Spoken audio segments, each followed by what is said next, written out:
आज के दौर में देखिए युद्ध का मैदान ना पूरी तरह से बदल चुका है। अब जीत उसकी नहीं होती जिसके पास सबसे बड़ी सेना है, नहीं।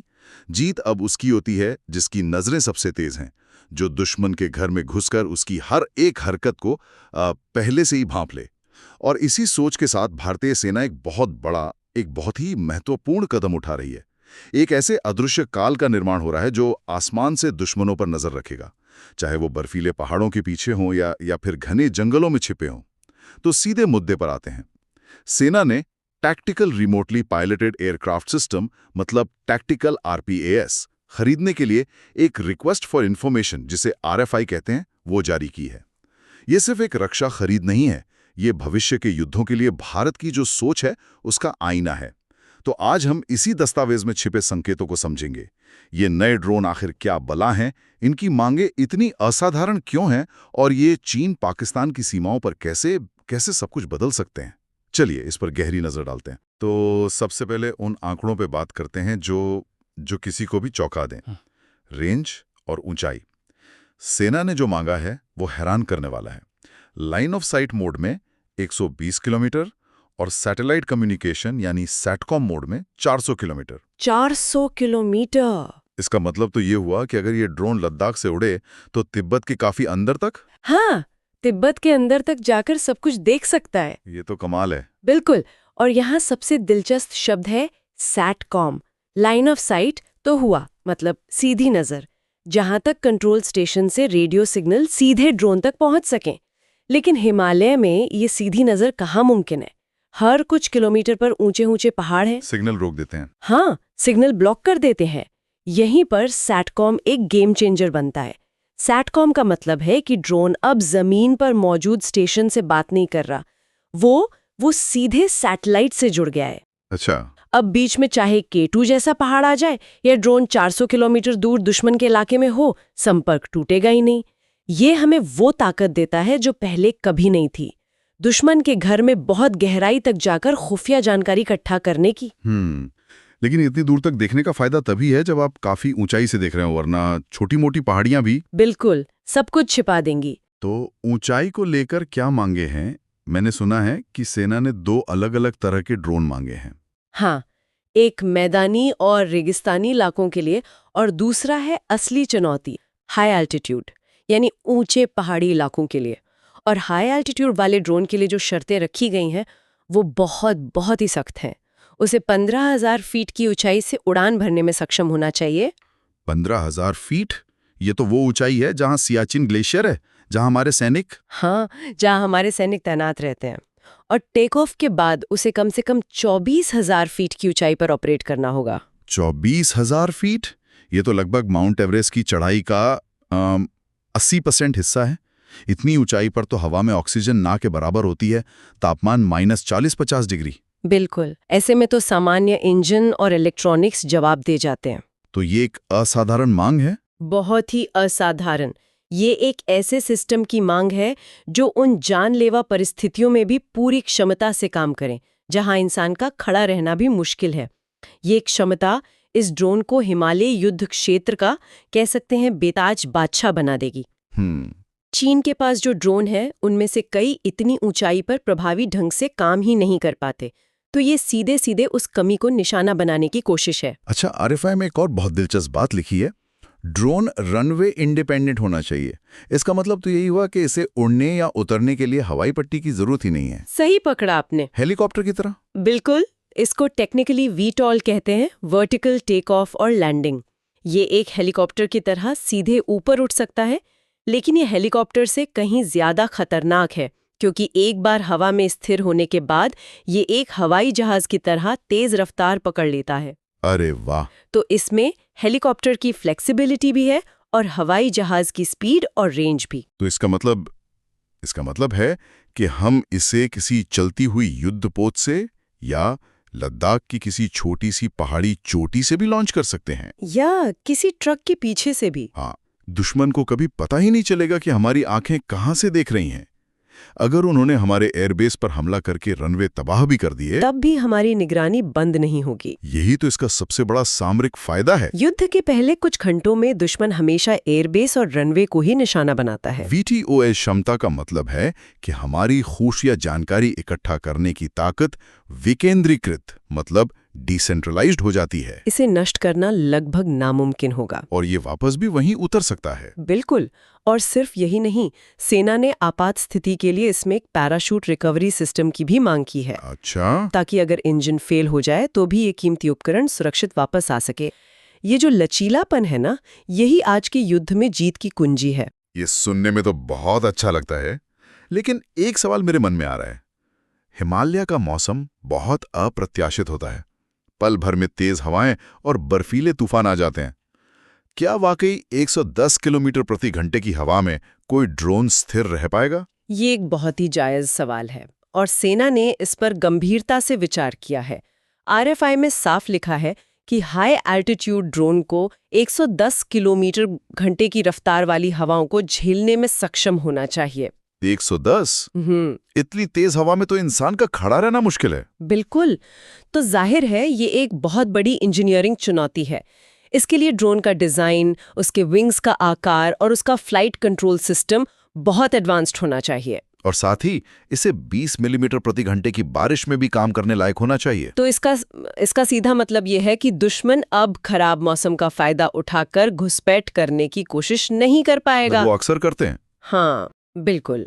अब तक खराब मौसम एक तरह से उनका सुरक्षा कवच बन जाता था, लेकिन अब भारत की ये तीसरी आंख 24 घंटे हर मौसम में खुली रहेगी। और ये कितनी देर तक हवा में रह सकता है?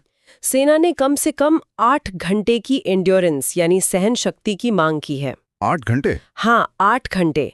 सोचिए, एक ऐसा सिस्टम होगा जो पूरे 8 घंटे लगातार दुश्मन के सिर पर मंडराता रहेगा। एक के उतरने से पहले दूसरा उसकी जगह ले लेगा। दुश्मन पर से हमारी नजर एक पल के लिए भी नहीं हटेगी। इसे ही पर्सिस्टेंट सर्विलेंस कहते हैं। बिल्कुल। और ये दुश्मन का मनोबल तोड़ने के लिए बहुत जरूरी है। ये सिर्फ जानकारी इकट्ठा करना नहीं है, ये दुश्मन के दिमाग में ये बात डालना है कि वो कभी अकेला नहीं है, हर हरकत पर नजर रखी जा रही है। खैर, ये तो हुई इसके उड़ने की क्षमता, लेकिन ये अपने साथ ले क्या जा सकता है? ये सिर्फ एक उड़ता हुआ कैमरा तो है नहीं। नहीं, ये एक उड़ता हुआ जासूसी का पूरा दफ्तर है। इसे एक मल्टी रोल सिस्टम के तौर पर मांगा गया है, जो एक साथ कम से कम 2 अलग-अलग पेलोड लेकर उड़ सके। इसके स्टैंडर्ड पेलोड में तो इलेक्ट्रो ऑप्टिकल यानी EO और इंफ्रारेड यानी IR कैमरे होंगे। दिन और रात के लिए। हाँ, EO दिन में हाई डेफिनेशन वीडियो के लिए और IR रात के अंधेरे में या धुंध में इंसानों और गाड़ियों की गर्मी को देखकर उन्हें पहचानने के लिए। ये तो आजकल के ड्रोन्स में आम बात है। इसमें खास क्या है? खास बात इसके खुफिया पेलोड्स में है। यहीं पर ये ड्रोन सच में खतरनाक हो जाता है।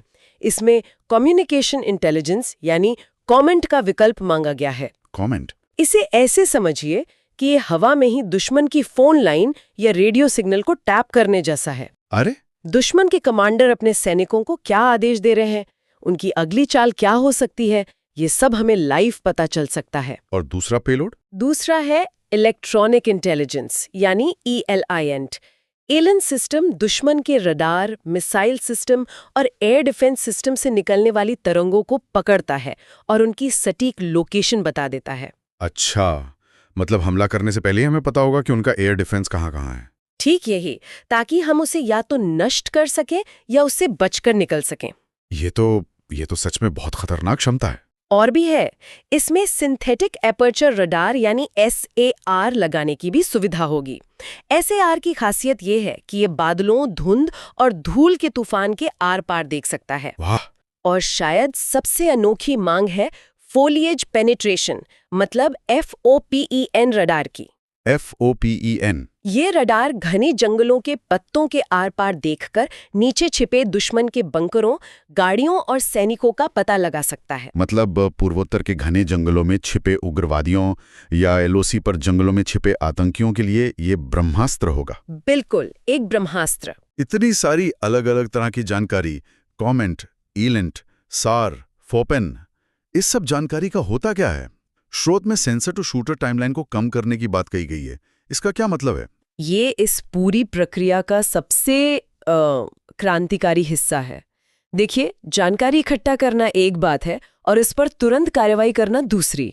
युद्ध में जीत उसी की होती है जो तेजी से फैसले लेता है। सही बात है। सेना ने मांग की है कि ड्रोन में प्रिसिजन जियो रेफरेंसिंग की क्षमता हो।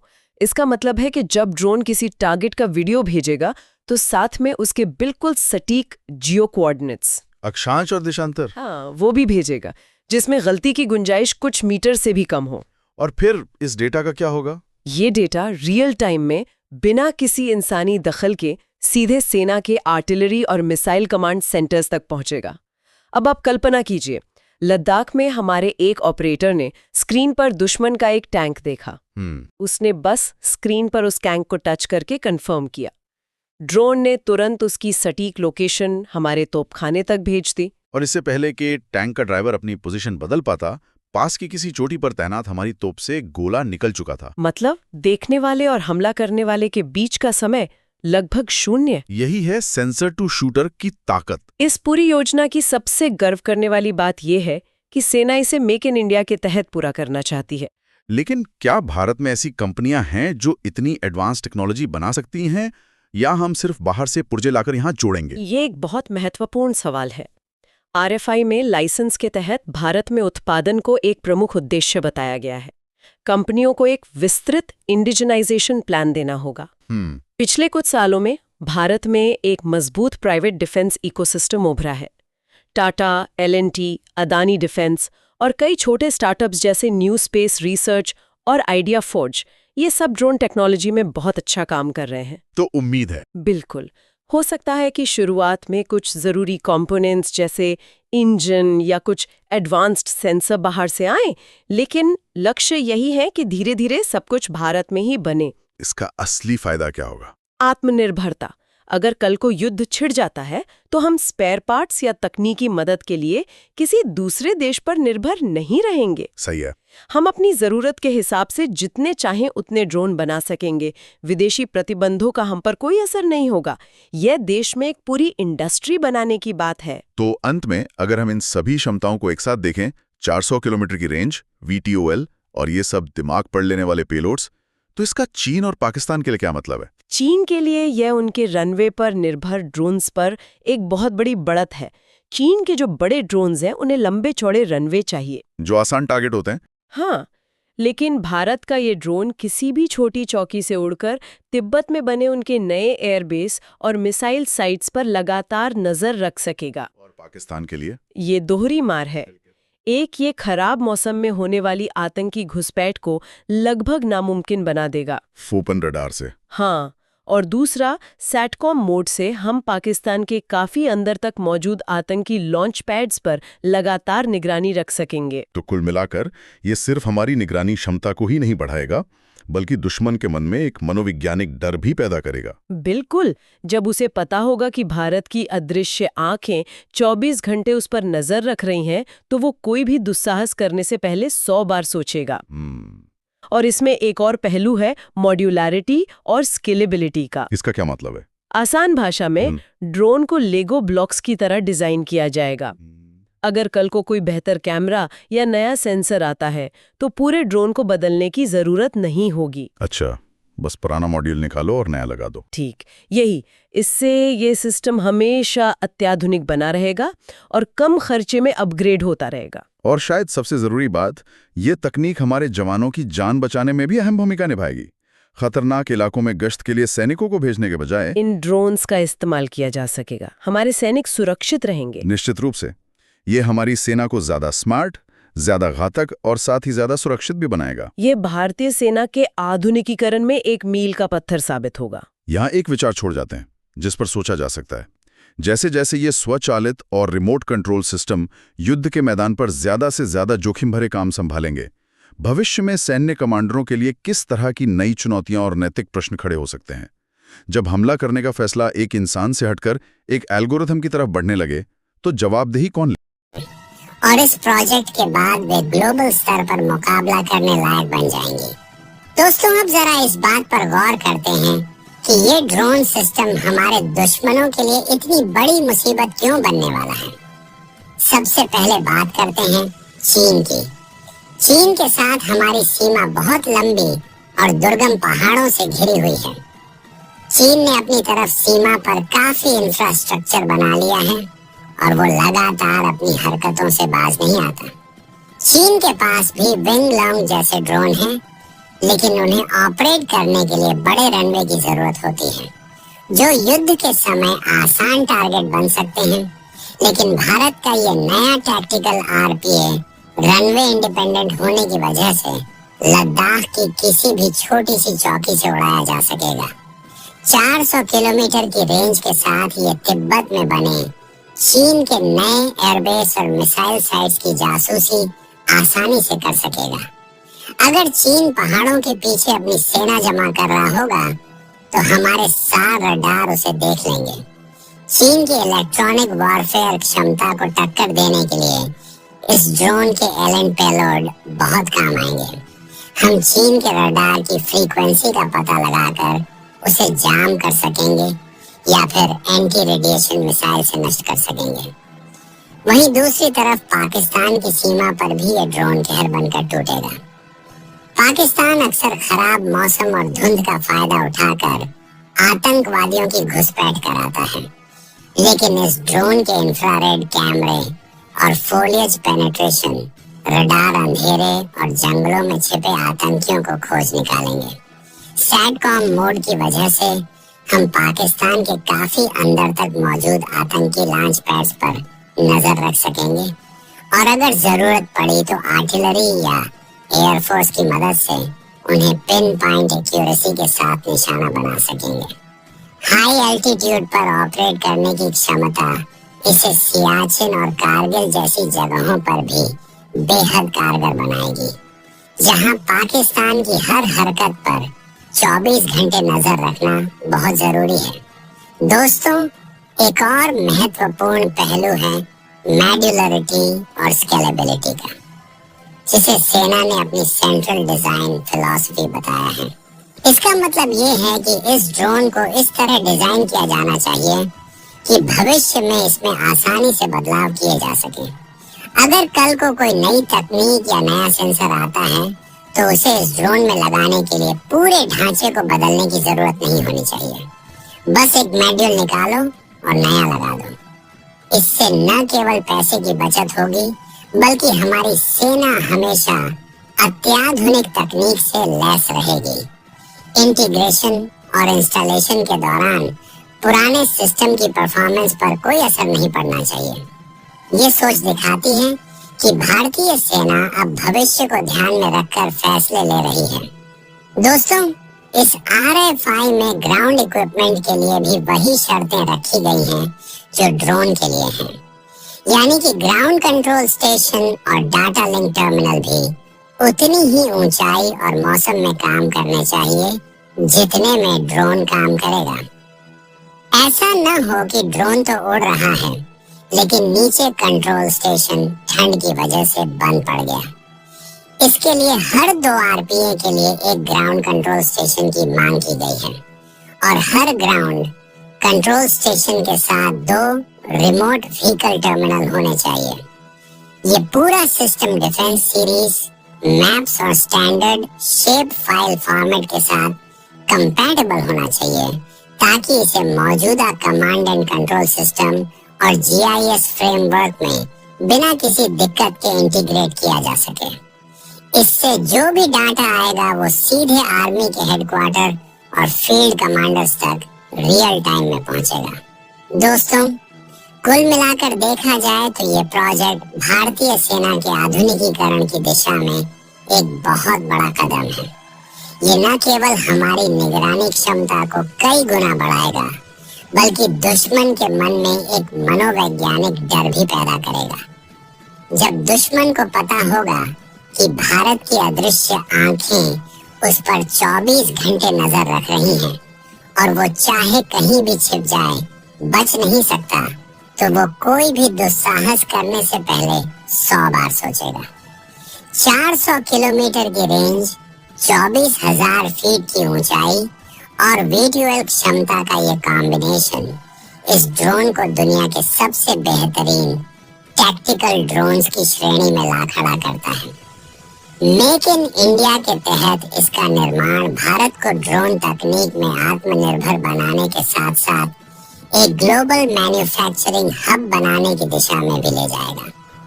आने वाले समय में जब ये ड्रोन भारतीय सेना के बेड़े में शामिल होंगे तो हम देखेंगे कि सीमाओं पर निगरानी का तरीका पूरी तरह बदल चुका होगा।